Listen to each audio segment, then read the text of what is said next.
Hello, my name is Noah Price. I'm the initiator and chairman of Daventry Radio, and thanks for joining us for this very first podcast episode of Daventry Radio.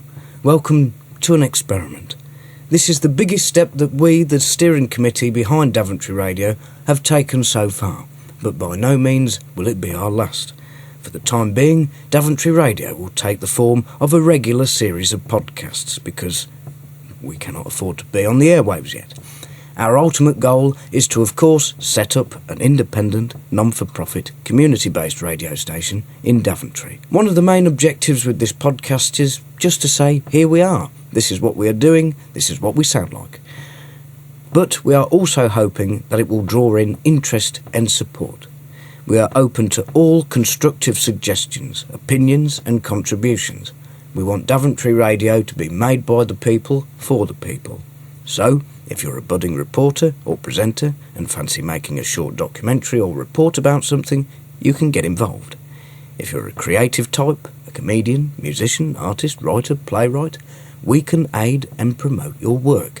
If you own a local business or part of an organisation, we can advertise your services. If you feel you can help in any other ways, please get in contact.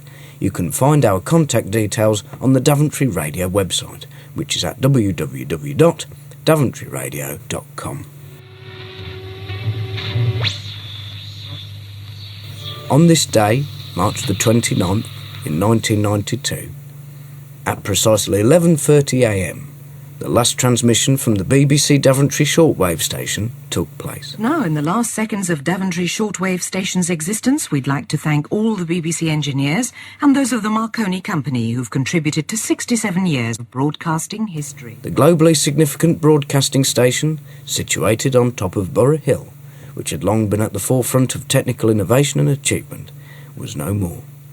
An era had come to an end. Today we hope that Daventry Radio, in a small and modest way, continues the broadcasting legacy of BBC Daventry, only this time with the intention of reflecting the true voice and needs of the town and district people. You're listening to Daventry Radio, connecting your community. To start off this new era, we have a poem from a local poet by the name of Maggie Evans. Teeth in a jar. As I get older, I seem to see my body is falling apart. After reading this, I'm sure you'll agree, it's hard to even hold in a fart. Nighttime is worse, an age-old curse, as I stare at my teeth in the jar. I can't hear you, my dear, I'm deaf in both ears, and my hearing aid can't have got far. My bones they do ache as I rattle and shake, and I lie here awake in my bed. An apple a day keeps the doctor away, I thought I'd heard once said. My hair is whiter than most, like I've just seen a ghost, so change for a blue rinse and perm. If you want to take me out, though I scream and I shout, I seem to have had a funny turn. My skin it now sags, under my eyes are bags, and my buzzy's heading south to the floor. But my body now creaks, and my bottom half leaks, so hurry up and open the lav door. Getting on now, you see, I am 93, I have wrinkles that won't iron or fray. But still young at heart, can't hold in a fart, so be careful I don't blow you away. That was a poem from Maggie Evans' book, Unicorns and Demons, which was published last year. It is available for purchase on the Amazon bookstore. Now, it's Liam Howley with his report on street names in Daventry. Hello, my name is Liam Howley, and for this podcast I'm going to be talking about street names. Yes, you probably don't think about it every day, and you're probably wondering why on earth you're going to be talking about street names. But don't switch off, please do bear with me, there is a reason for this. First of all, as many people will know, Daventry is split into a number of themes. There are admirals, poets, rivers, golf, and a few ex-councillors as well. This has left Daventry with many famous names. Just a couple, of course, are Shakespeare and Nelson, who are pretty famous, really. But a campaign started by local resident Lawrence Wheeler might just result in something a little bit different. Now, I'm sure Lawrence has nothing against Nelson or Shakespeare, but what Lawrence would like to see are more local people honoured with a street name. Local people, past and present, who have done great things for the town. I spoke to Lawrence to find out a bit more about this campaign and ask him how he got into it. He explained to me it all begun with a former editor of the Daventry Express, a man by the name of Walter Green, who not only had an impact on Lawrence's life, had a bit of a reputation. Well, what it was is that when I was about 15, I did an apprenticeship at the Daventry Weekly Express in the High Street. My boss was a guy called Walter Green, and he had a very important part in my life. He was a brilliant guy. He was feeding the town. Anybody who knows Walter would know, his weekly article, Little Birds Are Whispering, was full of libel. But I mean, he was brilliant. He was the editor, the reporter. I can't speak too highly of the man. And it was just that I felt it would be nice for him to be remembered in Daventry, because I know he affected other people's lives as well. Probably not always good, but always arrived. Lawrence explained that this libel once landed Walter in court. He was sued by a teacher who eventually was awarded 1 old penny. There was another story involving wrestler Giant Haystacks. There's a little office at the back, and I used to work out the back there, and Mr. Green, he was a big man, he was over 20 stone and about 6'4", and his wife comes scurrying back to me and said, "You better come at the office quick, there's some trouble." I walked in there and there was Mr. Green being pinned to the wall by Giant Haystacks, who was a professional wrestler who weighed in at 46 stone. Well, I was sort of 6 foot down those days, about 13.5 stone. So there's 3 of us, and he had his hands around Mr. Green's throat, saying, "Come outside and fight me." Evidently what had happened was that Giant Haystacks, a couple of months previous, had been caught speeding from Braunston. He had been taken to court, and in those days the Daventry court was Tuesday morning, and Mr. Green had met him at the court and interviewing him and said to him, "Well, it's all fixed anyway," it said to this, "so your wrestling's all fixed." And to which Giant Haystacks followed him down to his office and was about to do him over, I think. Anyway, we managed to calm him down a bit, and he eventually left. And I remember Mr. Green turned to me and said, "I thought we handled that well." But Walter was just such a character. Everybody will have a story about Walter. The list isn't just Walter. In fact, Lawrence went out onto Facebook, as we shall hear, and asked for other suggestions. He soon found there were more than he thought. There are other people in Daventry who contribute a lot to Daventry in the past, and when they've died or when they pass on, it'll only be the families who remember them. So on Daventry Memories, the Facebook page, I asked for suggestions of anybody who felt there was somebody worthy of mention, and I had loads of inquiries. Madeline Punch, who's recently unfortunately passed away, her services to nursing in the town.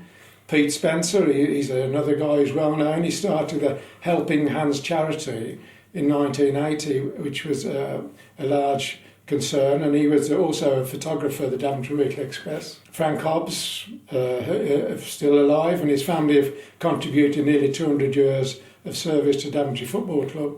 Henry Reynolds, Hewell Hughes, Jeff Moore, Kenny Barton, another one who's local football development. There's ex-mayors, Jim Humphreys, and there's Mavis Matthews, Alf Goodrich, the Reverend Kenneth Ward, another one, Ted Sharp, and the Sharp family, 3 brothers, Ted, George and Roy, who contributed a lot to Daventry. The longer version of Liam Howley's report can be found on the Daventry Radio YouTube channel. In October 2013, the Daventry District Council carried out a rolling programme of housing needs surveys. These surveys have been used to compile data based on resident satisfaction and priorities. One of the issues that residents felt was in need of attention was the lack of activities for teenagers. Since then, has anything changed? Have there been any more activities added to Daventry for young people? Reporter for Daventry Radio, Amanda Hart-Cornt, asked some of the teenagers at the Daventry skate park whether there is enough in Daventry for their age group. What do you feel about the activities available in Daventry for young people?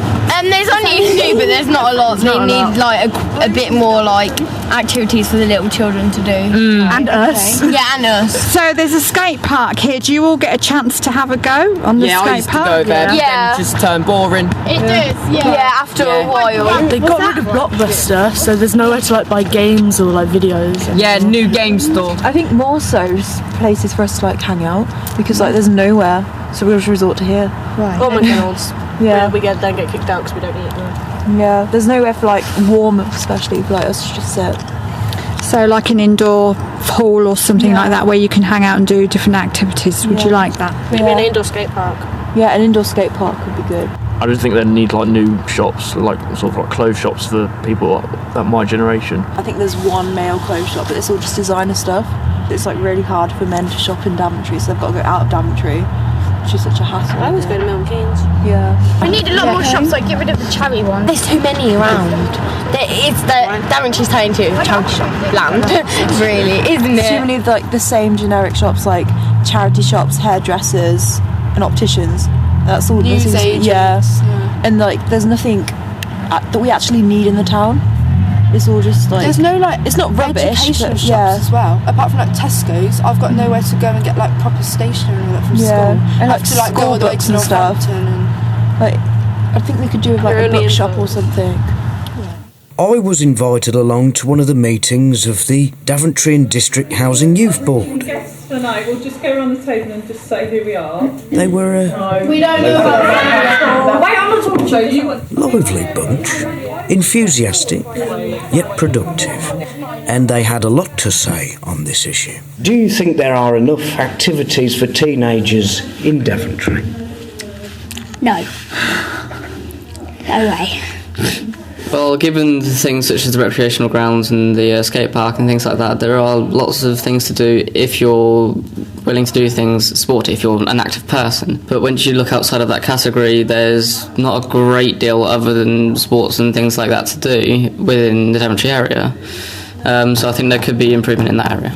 We've got a skate park, which some like late teens, like 18, 19 and all that lot, younger teens are too scared to go there because they're scared that the older teens are going to like beat them up or kick them off, and if they fall over they're scared to get criticised and be like, oh, you're rubbish and all that lot. What does the youth board do to solve this lack of activity for teenagers in Daventry?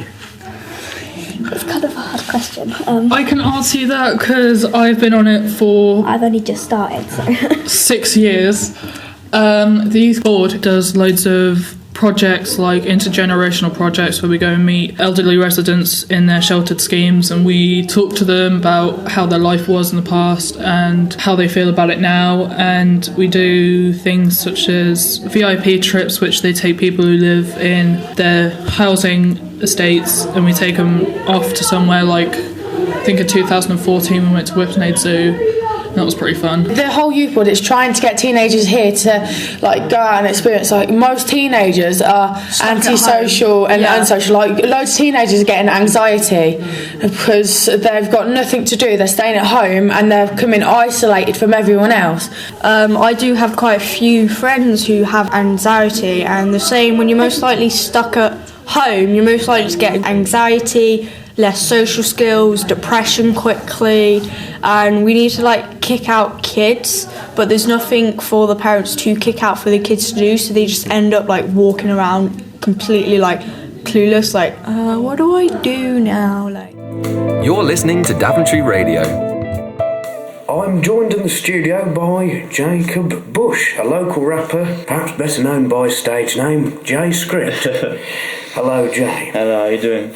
Yes, I'm not too bad, thank you. Good. Now, you have recently released a new music video. Yes. Which is sponsored by the Vivo YouTube channel, and it's a vehicle to promote your new song, Call You Back. But before we go into more detail about your recent achievements and what you hope to do in the future, I want to find out about what has shaped your music. So, I'm assuming you were born and bred in Daventry? I was born in Northampton, and then obviously I moved around a bit, lived in places like Plymouth, but then moved back here about 4 years ago, and I've just been settled here since then, so that's a lot of different places that you lived in. Yeah. How has that moving about throughout your life influenced your music? I wouldn't say it has really in a big way. I mean, I didn't really kind of take music seriously until I kind of moved back to the Midlands. But then since then I've kind of been, pushing things and taking it more and more seriously as each day comes. And now I've managed to make it my job, so I'm pretty happy with how things have gone. Fantastic. Now, what sparked off this interest into music? I don't know really. I mean, I've always had like an interest in music. Like, it's always been something that I've been interested in, whether that's been listening to it or, you know, writing lyrics or whatever it is. But I've always kind of had it in me. But I think it was, I used to sit in rugby and listen to, you know, rappers from rugby who used to rap themselves. And that's kind of what really got me into it. It kind of got me writing lyrics and recording, just listening to them and thinking, you know, I want to be like them, I want to do that kind of thing. And it's kind of just excelled since then, really. What was your very early work like? Do you look back at it with a bit of embarrassment? I try not to let myself believe that they exist, put it that way. I'm not proud of my previous work, but I mean, that's what it takes to kind of get somewhere. You need to make those mistakes first to kind of understand where you need to go. Absolutely. Everybody starts from somewhere. Yeah. So how have you managed to make this your full-time job? A lot of hard work, a hell of a lot. I mean, I kind of, in a way, kind of bullied myself into this position to basically just saying, you know, this is what I want to do. I've never been good at anything else. I've worked at Clinton Cards, I've worked in warehouses, and I've just been terrible at everything. So music's been the only kind of thing that I felt comfortable in myself doing. So it was basically, I had no option but to make it my job, really. And luckily I've managed to kind of push it, you know, far enough for it to, you know, to pay my bills. So. Now, you've recently become a dad, haven't you? I have, yes. Is it too late to say congratulations? Thank you. Yeah, no problem. So, how do you balance your music career with the responsibility of being a dad? It is very difficult. There is little time for anything else, really. Luckily, my girlfriend, well, fiancée now, she's very good. Obviously, she understands that music does take a lot of time, and it does take up a lot of my time as well. But you know, I try to make the effort to be there for my daughter as much as I can. But it's difficult. I would say it's become a lot more difficult since she's been here. But it's doable. If it's something that you really want to do, it's doable. What stage are you at with your career now? I've just signed with a record label called Audio Therapy Entertainment, which is a kind of Midlands-based record label.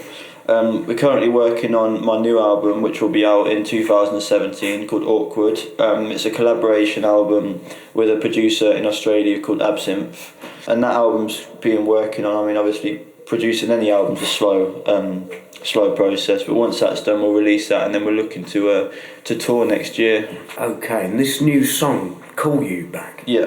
What inspired it? Well, I'm sure everyone's been in a kind of bad relationship, a relationship that hasn't really gone anywhere and has, you know, put you in a bad way. And I kind of just wanted to channel that. I mean, the music that I was making before, it was getting positive reactions, but it wasn't necessarily the music that I saw myself making. It was more kind of, you know, the teenage pop music, which, don't get me wrong, is good. It was getting good reactions and people were liking it. But for me, I just kind of wanted to do some music that kind of reflected my personality a bit more.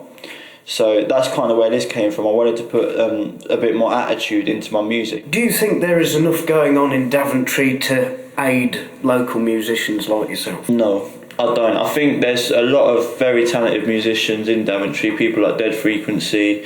You know, there's plenty of bands that I can name. You've got Mammoth, you've got Fall From Glory.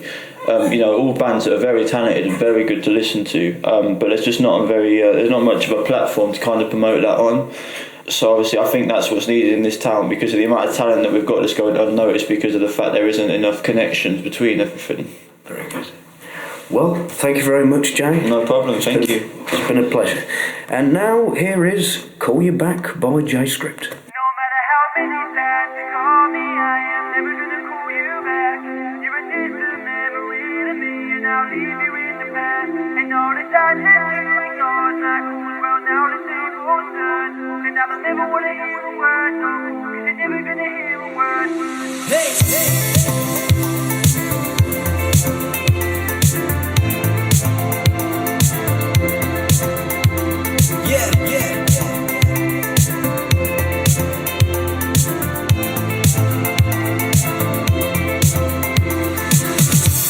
Take it back to when we first met. Watching movies thinking you were perfect. I was blinded because baby you were looking so timeless. I find it exhausting to see why I tried it. Cause looking back I was stupid, I cared about us for much longer than you did. And now I'm gone, you wanna holler like you wanna make an effort when I'm sorry, but I'm never gonna do this again. I'm sitting in my hotel room with the music loud, thinking how I fell too soon. Haven't looked at my phone for about 5 minutes, but I guarantee I'll have a missed call from you. I'm never gonna call back, baby, you should know that. I don't wanna know I got someone new. See, this should've taught you a lesson, that you shouldn't say you love someone if the love ain't true. No matter how many times you call me, I am never gonna call you back. You're a distant memory to me, and I'll leave you in the past. And all the times that you ignored my calls, well now the tables turn. And I don't ever wanna hear a word, don't call, cause you're never gonna hear a word back from me. There it is again, it's like my phone's always ringing every minute. When are you gonna take a hint? I just stand alone, get the picture right, talking about a camera phone. I don't wanna have a conversation, after all what we have is an abomination. And I do blame you for my trust issues, last girl I'd ever trust is you. Cause girl, you made me feel so cold, so cold. And I don't wanna take you home. You turn into a person that I don't wanna know. Let's go. No matter how many times you call me, I am never gonna call you back. You're a distant memory to me, and I'll leave you in the past. And all the times that you ignored my calls, well now the tables turn. And I don't ever wanna hear a word, don't call, cause you're never gonna hear a word back. No matter how many times you call me, I am never gonna call you back. You're a distant memory, and I'll leave you in the past. And all the times that you ignored my calls, well now the tables turn. And I don't ever wanna hear a word, don't call, cause you're never gonna hear a word back from me.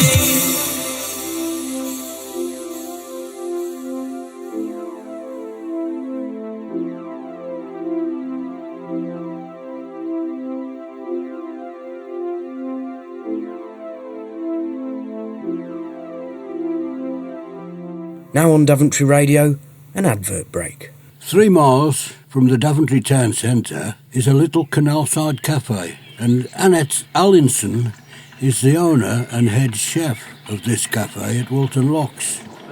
You won't find any of that fancy nouvelle cuisine here. Just proper homemade grub, all locally sourced.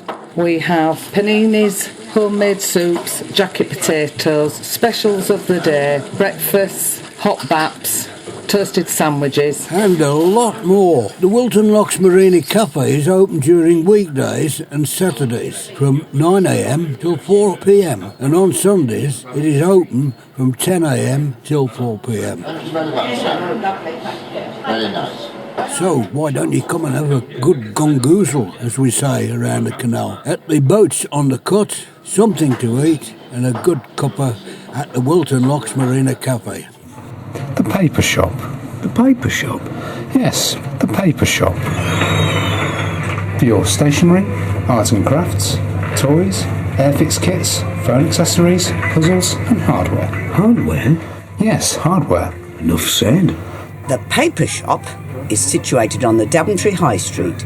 It's open on weekdays and Saturdays from 6 a.m. to 6 p.m. and on Sundays it is open for half a day. You're listening to Daventry Radio. I represent the Steel Town. On the 18th of March, I was invited to the Daventry Football Club to attend a debate about the up-and-coming European referendum. The debate was chaired by the candidate for Police and Crime Commissioner, Stephen Mould, and the panel included Conservative MP for Daventry and former MEP, Chris Eaton-Harris, Conservative MP for Corby, Tom Pursglove, and Peter Wilding, the chairman for the British Influence Organisation. The room was absolutely packed. 150 members of the general public were present at the debate. At certain points during the discussion, they were asked to put their questions forward to the panel, and some of their queries were challenging and emotive. Are we prepared to live in a straitjacket for the rest of our lives? A social straitjacket, an economical straitjacket, and a political straitjacket? I don't think we should. I managed to get an interview with Chris Eaton-Harris and Peter Wilding to ask them about their separate stances on the issue. I asked Chris Eaton-Harris why, after 10 years of being an MEP, is he deciding to vote for Britain to leave the European Union. Well, there's a whole host of points. For me, it's about democracy. I truly believe that decisions on the sovereignty of my country should be made in the House of Commons. I think that's something we fought for over years, and giving them to unelected European Commissions I struggle with. I struggle with that institution because I was on the Budgetary Control Committee of the European Parliament, and as someone said today, the accounts haven't been signed off for 20 years, and our net payment in 2014 was £11.4 billion. It's a lot of money we're putting into this club. I actually fear for the European Union being unable to sign trade agreements, and we've given the European Union that power back when we joined the then EEC, because I watched trade agreement basically being stuck in political mud because there are so many chairs around the table with the 28 countries, the European Commission, the European Parliament, all trying to come to basically now the lowest common denominator trade deal. So there's all sorts of things that I worry about the current situation, and there's all sorts of hopes I see for the future. So, Mr. Wilding, why are you going to vote for Britain to stay within the EU? Well, I was also working with Chris in the European Parliament many years ago. My view is that we can have the best of both worlds.